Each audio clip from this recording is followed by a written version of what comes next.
Vídeo com informações, é claro, do Flamengo, e eu sei que você está aí ansioso.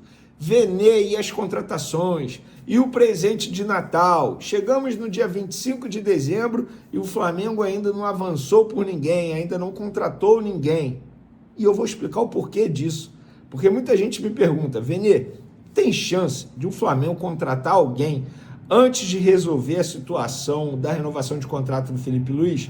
Eu fiz essa pergunta a dirigentes do Flamengo e nós vamos trazer a resposta no vídeo de agora. Vamos falar também sobre Saul. O jogador pode ficar até 4 meses se recuperando de uma lesão, caso ele tome a decisão de operar. A gente vai falar sobre isso também, tá? E tem também Hugo Souza, goleiro do Corinthians. O Flamengo ainda tem um bom percentual, 40% do goleiro, e o goleiro recebeu proposta de um clube italiano, de um grande clube italiano.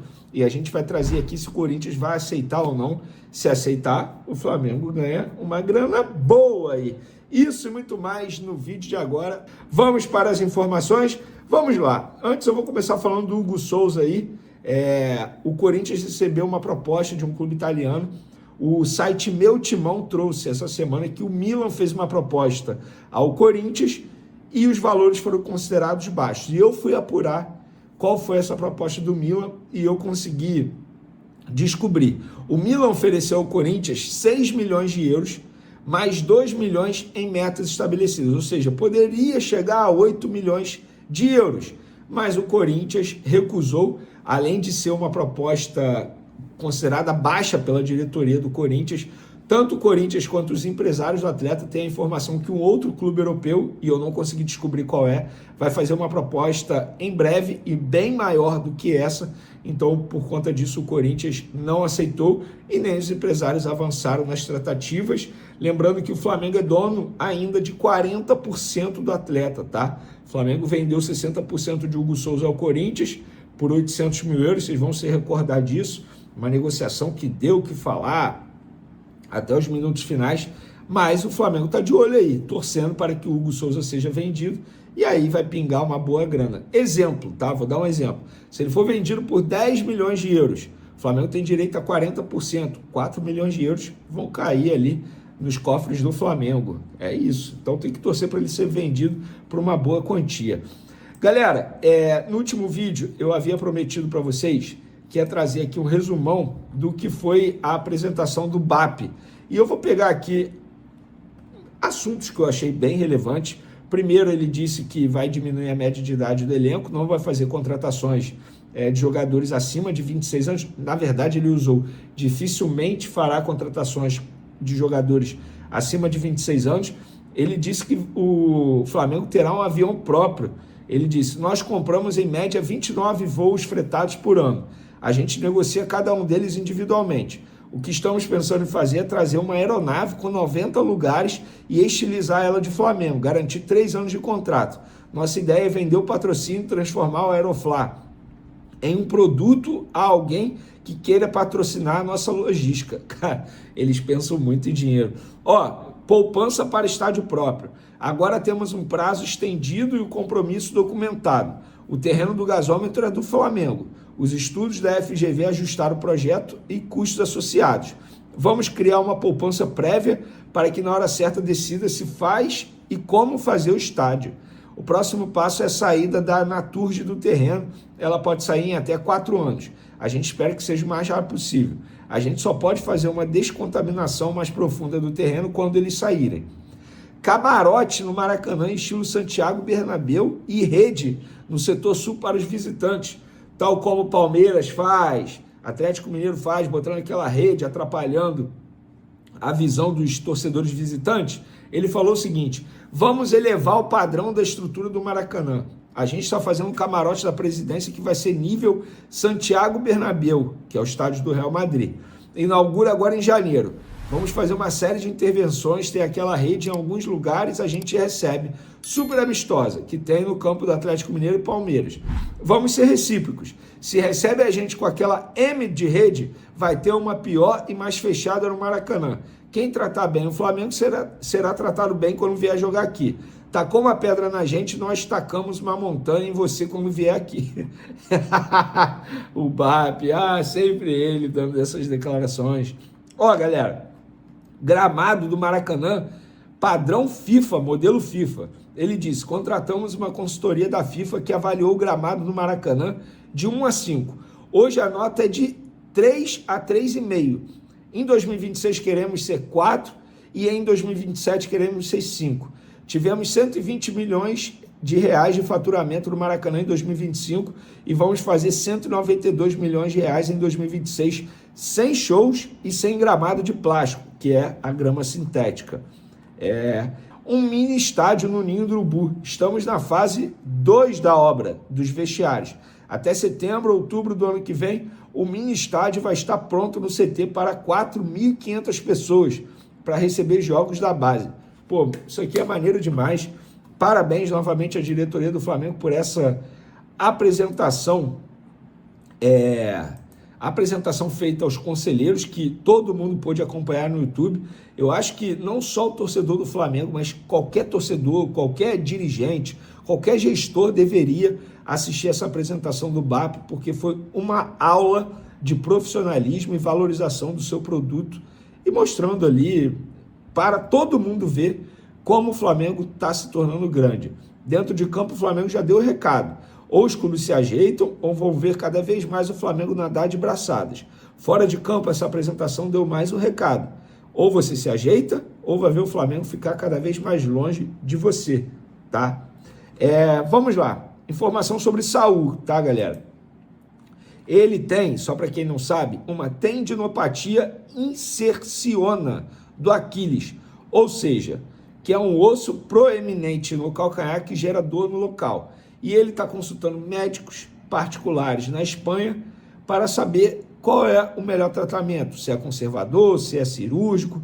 O Flamengo está acompanhando, está conversando com todos os médicos e a informação não é boa, inclusive confirmada, publicada pelo GE e confirmada pela gente, é que se ele quiser passar por essa cirurgia, o prazo de retorno, gente, não é simples, tá? Não é uma cirurgia simples e é de 3 a 4 meses. Gente, é complicado. Ele perderia praticamente o primeiro semestre todo de 2026. E aí, enfim, tem que avaliar de uma maneira bem minuciosa, porque não dá para ele tomar a decisão sem ouvir vários profissionais. E ele está ouvindo vários lá na Espanha, tá? E caso isso aconteça da cirurgia, obviamente será em janeiro, agora no começo de janeiro. Vamos ver, vamos torcer para que ele tome a melhor decisão possível. Lembrando, Fernando Sasaki, que é o chefe do departamento médico do Flamengo, está acompanhando de perto, está em contato com todos os médicos que ele consulta, até porque o Flamengo manda os exames, tudo. Galera, vamos lá, dia 25 de dezembro, o presente de Natal que a torcida tanto esperava, até o momento não chegou, que era a renovação de contrato do Felipe Luiz. Hoje entrei em contato, sim, aqui não para, tem que trabalhar com uma pessoa do Flamengo para perguntar. Até fui, assim, falei, desculpa incomodar. Perguntei, novidades do Felipe Luiz da renovação? A pessoa respondeu, tréguas de Natal nas negociações. Há diferenças a ver se convergem, ou seja, estão negociando. E aí eu perguntei, e sobre contratação, alguma chance de alguém ser contratado antes de resolver a renovação de Felipe Luiz? A pessoa foi direta, 0 chance, Venê, 0 chance.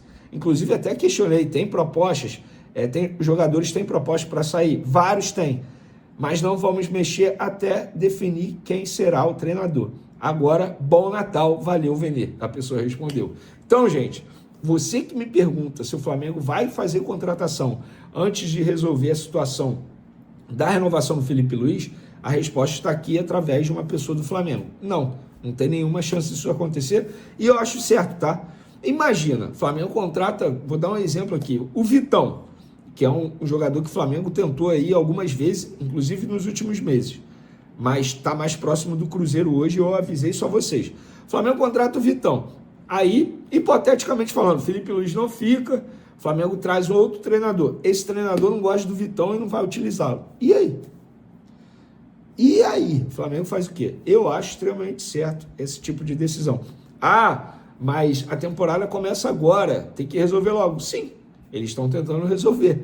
A ver se vai ser antes da virada do ano, e eu espero que sim, porque eu não aguento mais essa novela. Felipe Luiz, fique. Aqui será o melhor lugar para você em 2026. Vamos fazer o seguinte, vamos olhar aí, o presidente do Flamengo, o BAP, ele realizou um encontro na Gávea para fazer um balanço do ano do Flamengo e do faturamento do clube também. Ele anunciou uma receita de mais de 2 bilhões de reais.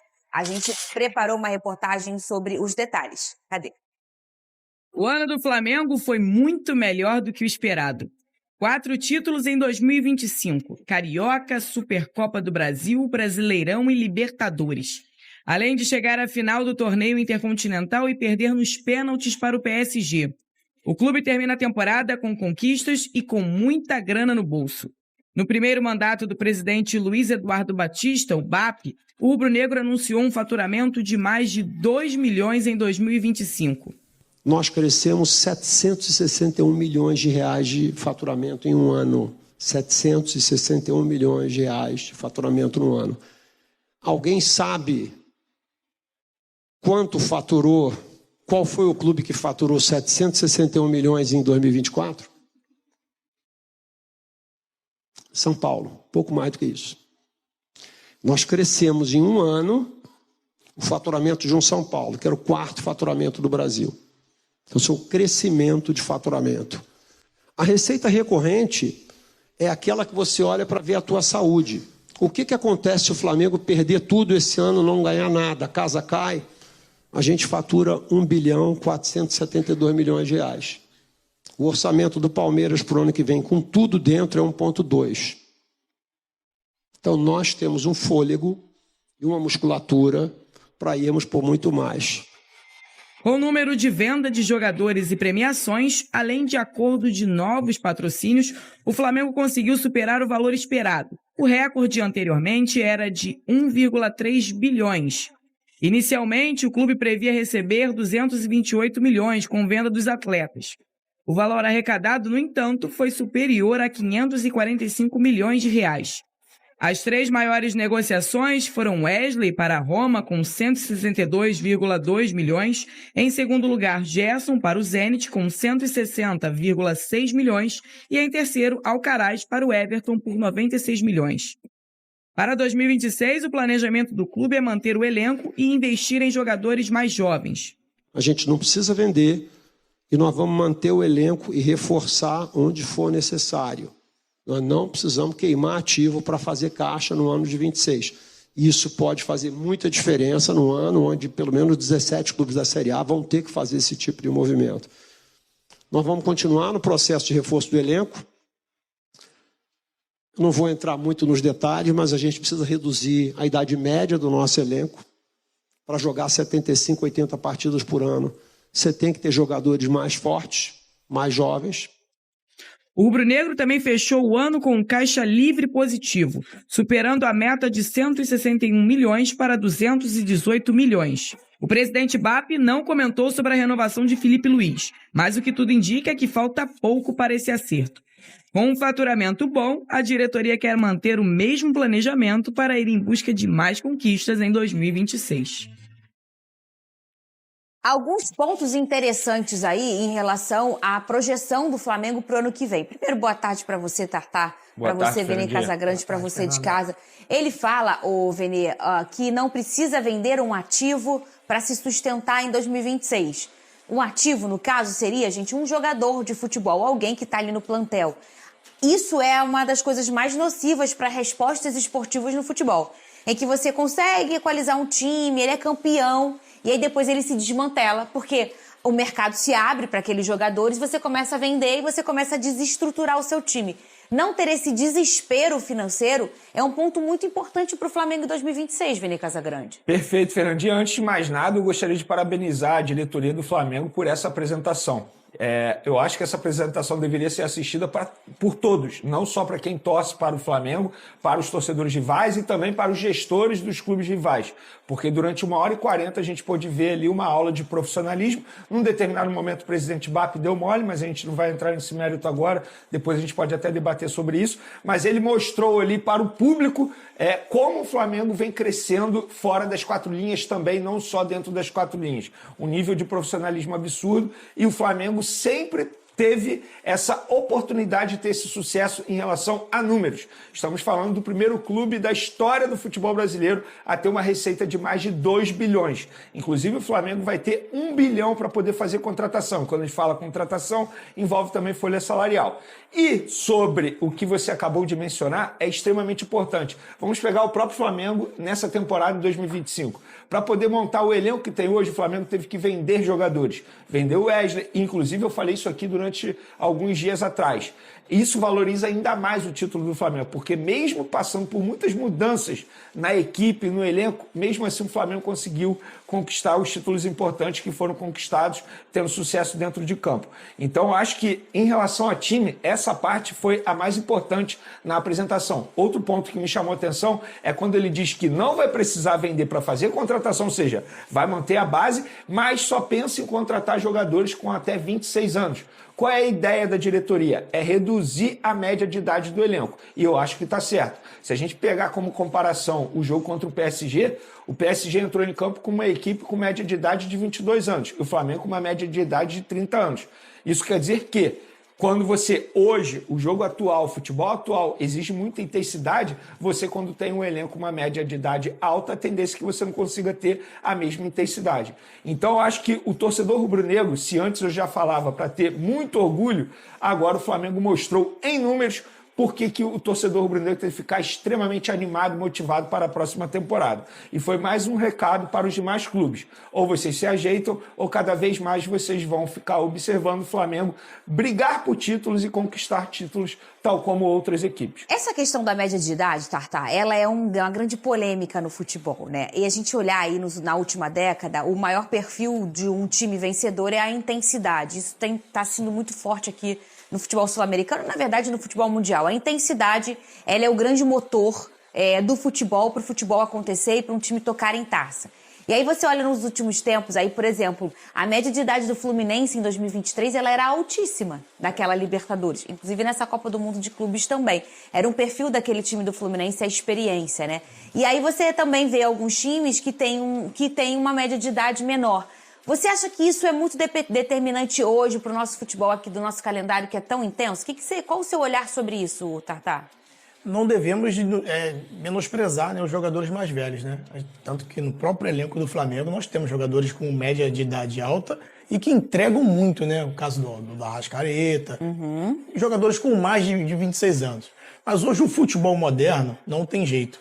Ele é baseado totalmente nessa questão física. E com isso você precisa literalmente de atletas bem fisicamente e jovens, para que consiga realmente colocar esse tipo de jogo que muitas das vezes o Felipe Luiz gosta, que é a intensidade alta, marcando pressão, e para isso você precisa ter jogadores jovens. O Flamengo já vem se preparando para isso e sai na frente, né, com as condições, com a organização que hoje a diretoria tem.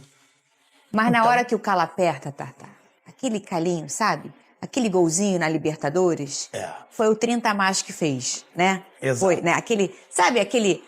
Aquela experiênciazinha que você tá afobado. É importante ter o equilíbrio. E o Flamengo já tem, que fica Arrascaeta, fica Bruno Henrique, Danilo.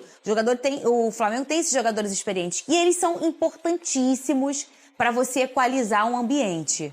Sem sombra de dúvidas. Esses jogadores, principalmente essa mescla, né, é o que costumam fazer. Essa mescla de jogadores experientes com jogadores jovens, que potencializam essa questão física, mas a gente sabe que o futebol não é feito somente disso, só dessa parte física. Tem a parte técnica, tem a parte mental, principalmente desses jogadores que já vivenciaram coisas, já vivenciaram muitas finais, vencedores.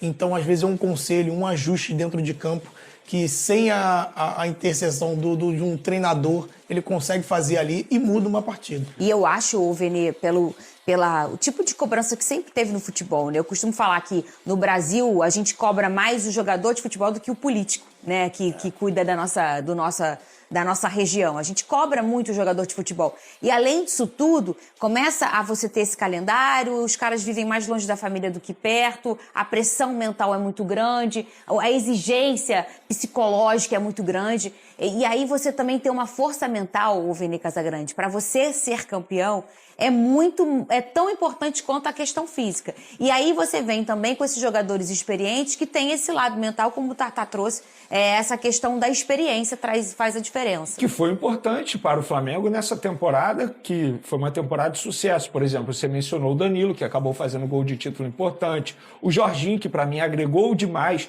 Para mim, a grande dificuldade quando o Flamengo ou qualquer equipe quer reduzir a média de idade é como você vai atrair jovens com uma idade baixa para o futebol brasileiro, como aconteceu com o Samuel Lino. É extremamente difícil.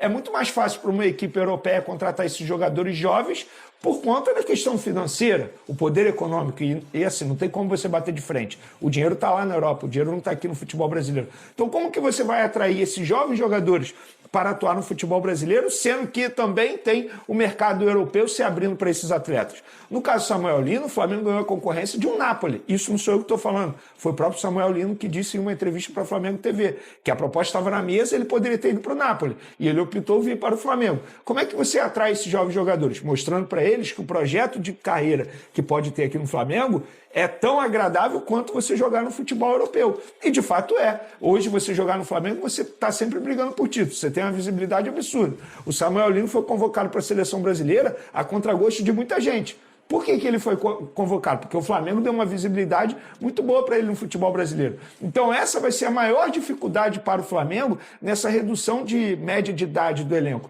Como que você vai atrair? Não basta você ter dinheiro. Você também tem que fazer esse cara topar o projeto para atuar no futebol brasileiro. É porque quando o jogador tem uma idade menos avançada, como o Vene está falando, mas ele tem muita qualidade, é o momento em que ele quer voar na Europa, né, Tartar? Isso é bem difícil, né? Os clubes agora vão ter essa dificuldade. Clubes como esses, como o Flamengo, o Palmeiras, que tem esse poder aquisitivo, o próprio Botafogo também, consegue ainda atrair bastante atletas em alto nível, né, para poder atuar. Mas essa disputa realmente com clubes europeus, acho que a gente fica bem distante. A gente traz um recorte recente, que ele não é tão jovem, mas não é um cara também muito mais velho, que é o Thiago Almada. Na hora de tentar trazer ele para o Botafogo, o John inclui ali, olha, você vai para a Europa depois, fica aqui uma temporada. Acaba tendo que ter um jogo de cintura para trazer esses caras para cá, né, Tartar? E para vivenciar tudo isso, muitas das vezes você também passa não só como um plano de carreira do cara, daquele atleta, daquele jogador de futebol, mas também às vezes o sonho, que inclui morar em um outro país, junto dos seus filhos, da sua esposa, né, em um outro formato de sociedade. Então é bem difícil também, não é só ali as quatro linhas. Né? No Flamengo tem um bom exemplo, o Wesley. O Wesley poderia ter continuado no Flamengo. Ele ia ter a mesma visibilidade, continuaria jogando com a camisa do Flamengo, disputando títulos, convocado para a seleção brasileira. Só que tinha o sonho. Ele sempre teve o sonho de jogar na Europa. E ele optou por jogar na Europa no futebol italiano.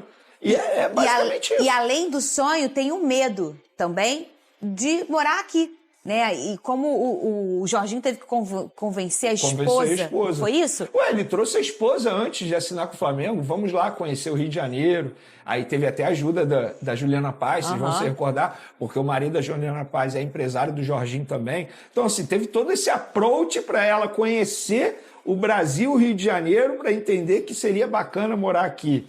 Por exemplo, Felipe Luiz, na ocasião, quando veio para o Flamengo, a mesma coisa. Teve que convencer a esposa. Estamos falando de esposas que não são brasileiras, ou seja, nunca vivenciaram aqui no Rio de Janeiro. E o que acontece com elas depois que elas moram no Rio? Se apaixonam, tá? Se apaixonam. Se apaixonam pelo Rio de Janeiro. E depois não querem ir embora. Já viu isso? Isso acontece. Eu vejo muito, né? Acontece muito, né? Muito.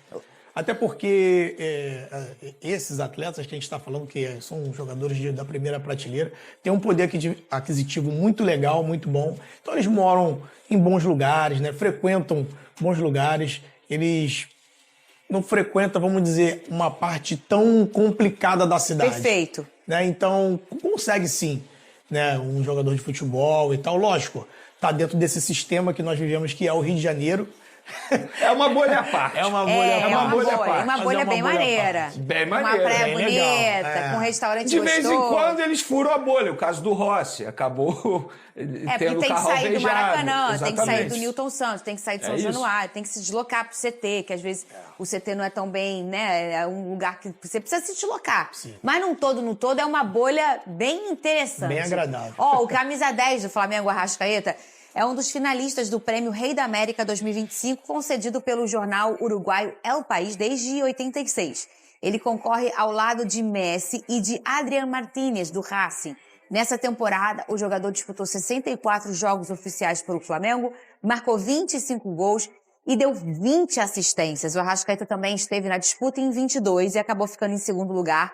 E em 19, ele terminou em terceiro. O último ganhador do troféu de melhor jogador foi o brasileiro Luiz Henrique, que brilhou pelo meu fogão no ano passado, em 2024. Inclusive, ele tem até a tatuagem, o Luiz Henrique, que foi o rei, né, da América. Pois é, eu acho que o jogador ele tem que comemorar, porque isso aí é eterno, você conquistar um prêmio como esse. E esse é um prêmio extremamente importante aqui no futebol sul-americano, tá? Muita gente dá muito valor a esse prêmio. O próprio Arrascaeta, eu tenho certeza que ele vai dar muito valor a esse prêmio, porque lá no Uruguai as pessoas ficam acompanhando de perto para ver quem vai ganhar essa premiação. E assim, com todo respeito ao Messi, tá? Messi é o Messi, mas o que o Arrascaeta fez nessa temporada, para mim, ele merece esse prêmio. E se eu pudesse votar, eu votaria no camisa 10 rubro-negro. O Flamengo está prestes a dar mais um golpe de mestre no mercado da bola. A diretoria rubro-negra avança para anunciar o que pode ser o maior reforço de 2026, e o nome da vez é João Arias, o colombiano que brilhou no Fluminense e agora está no Wolverhampton, da Inglaterra. Segundo informações apuradas por jornalistas próximos ao clube, o Flamengo já fez uma proposta oficial e está vencendo a concorrência do Palmeiras, que também tentou entrar na jogada. Arias, que antes queria permanecer na Europa, começa a enxergar o retorno ao Brasil como o caminho ideal, e o destino mais quente é a Gávea. Nos bastidores, o clima é de otimismo. O Flamengo está confiante e o negócio está pegando fogo. A diretoria acredita que Arias pode ser o reforço de impacto que faltava para a nova temporada, principalmente com a saída de Juninho e a possibilidade de algumas mudanças no setor ofensivo. O colombiano, conhecido pela sua explosão e qualidade técnica, cairia como uma luva no esquema de Filipe Luís, que busca jogadores versáteis e capazes de decidir partidas. Com o Wolverhampton em crise e sob risco de rebaixamento na Premier League, os ingleses devem liberar jogadores, e o Flamengo quer aproveitar o momento certo para dar o bote. Se o negócio for fechado, Arias chega para um Flamengo que já pensa grande para 2026. A ideia da diretoria é renovar, manter o elenco forte e mesclar experiência com juventude. Depois de um 2025 histórico, com Libertadores, Brasileirão e recorde de faturamento, o Mengão quer elevar o nível novamente, mirando inclusive um novo título mundial. A contratação de Arias seria mais do que uma resposta ao mercado. Seria um recado para o futebol brasileiro. O Flamengo continua soberano, com poder de fogo, gestão sólida e fome de vitórias. O torcedor pode esperar um 2026 de grandes emoções, contratações de peso e, quem sabe, o início de uma nova era dourada no ninho do urubu.